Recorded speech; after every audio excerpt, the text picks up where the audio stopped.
ಉತ್ತರ ಕನ್ನಡದ ಶಿರೂರು ಗುಡ್ಡ ಕುಸಿತ ಪ್ರಕರಣ ಸಂಬಂಧ ಜುಲೈ 16ನೇ ತಾರೀಕು ಘಟನೆ ಸಂಭವಿಸಿದ್ದು. ಅದಾದ ನಂತರದಲ್ಲಿ 11 ಮಂದಿ ನಾಪತ್ತೆಯಾಗಿದ್ರು. ಅದರಲ್ಲಿ 8 ಮಂದಿಯ ಮೃತದೇಹವನ್ನು ಹೊರಕ್ಕೆ ತೆಗೆಯಲಾಗಿತ್ತು. ಕಾರ್ಯಾಚರಣೆಯನ್ನು ನಿರಂತರವಾಗಿ ಮುಂದುವರಿಸಲಾಗಿತ್ತು.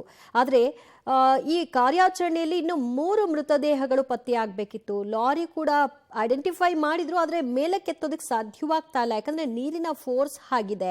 ಅಲ್ಲಿ ಈಗಾಗಲೇ ವಿದ್ಯುತ್ ತಂತಿ ಕೂಡ ಪತ್ತೆಯಾಗಿದೆ, ಆಲದ ಮರವೊಂದು ಪತ್ತೆಯಾಗಿದೆ.